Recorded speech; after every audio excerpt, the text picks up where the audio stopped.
And across the country, cities and counties are going broke trying to keep up with public pension debt. The pension crisis was the topic of a recent Stanford University workshop. It is this albatross around the necks of local governments and of the state government. Stanford professor Joe Nation is talking about public employee pensions. I think unless we do something, this system may not survive. The biggest system in the country is right here in California, the Public Employees Retirement System, known as CalPERS. The problem is the pension fund doesn't have nearly enough money to cover the cost of current and future employee pensions. It's short, according to some estimates, by $1 trillion. Which compares to $128 billion a year in general fund revenues. So, we're kind of 8 years of tax revenues in arrears. Now, critics say that CalPERS has been hiding the enormity of this problem the way a gambler hides their losses, by assuming unlikely and huge returns on their investments. Now, officially, CalPERS assumes a 7% return on its investment, but economists agree that that number is closer to 3 to 4%. What you were hearing a little bit today are folks saying that the return rate should be lower. You make the determination. Richard Costigan sits on the CalPERS Board of Administration. Last December, they finally voted to cut the assumed return from 7.5% to 7%. But a smaller amount from investments means more has to come from governments and employees. And this is sort of the difficulty, is if you lower the discount rate, and that's been part of the dialogue and discussion here, you push up the contribution levels of employers and employees to try to address the unfunded liability. The bottom line, cities, counties, school districts, and ultimately taxpayers are footing a much bigger, and some say more accurate, bill. This shows the CalPERS estimates that about a third of local and state budgets go to pay for public pensions. But experts at this recent pension workshop estimate that it's closer to 60% and growing. Retirement spending has more than doubled in the last 5 years, and you ain't seen nothing yet. That could bankrupt some local governments. But San Jose's former mayor, Chuck Reed, who, when he was in office, pushed hard for pension reform, says it's a bitter pill that we all have to swallow. You got to put more money in. All of these solutions all come back, you got to put more money in. And that appears to be the case, like it or not. That's right. And every year we say we've got a balanced state budget, but we neglect to include well, we this cut the pension deals. debt. They cut the deals with the idea of great expectations coming from the stock market, and they're far over what reality is. And they say the employer has to make up the difference. We are the employer in this. And we don't get to negotiate those contracts. Those the politicians and city administrators who negotiate these retirement contracts. And those city administrators wind up with those same pensions. Public pensions in California is Stanford professor Joe Nation. Thanks so much for being here, How are you? Professor Nation. I'm Sure. doing great. I wanted to ask you, you convened this event last week at Stanford. Why? Well, we did it because we want to make sure that people understand the basic math, because this is really basic math. In fact, I think Governor Brown called this fifth grade arithmetic. Not quite that simple, but it's simple.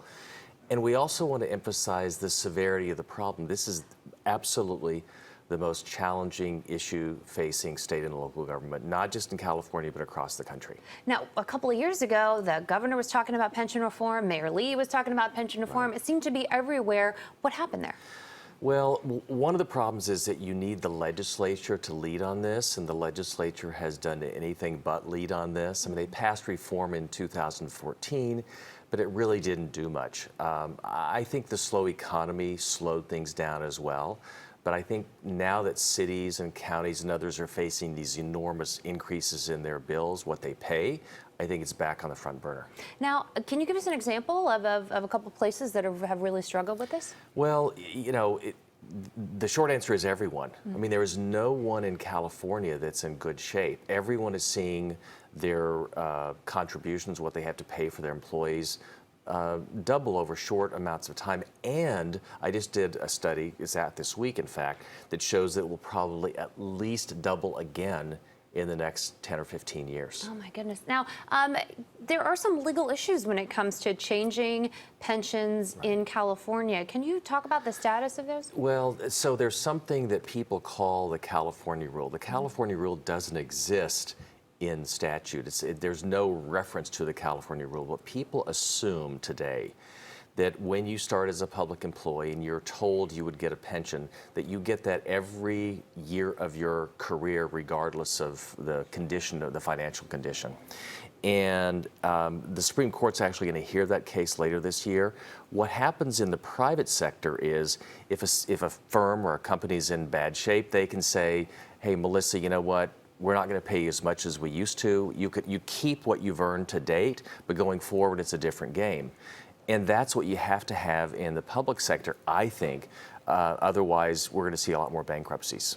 Now, folks who represent unions, folks at CalPERS say, Right. a lot of these retirees, they don't make that much. They make a small amount each month, each Right. year. What do you say to that? Well, what I would say is I understand that argument, and no one's suggesting that we take away or that governments take away what you've earned to date. But again, going forward, it's got to be different. The other thing that people tend to forget, and I mean the union leadership out there, is that in the end, it's not just employers and taxpayers who will pay more, it's those retirees.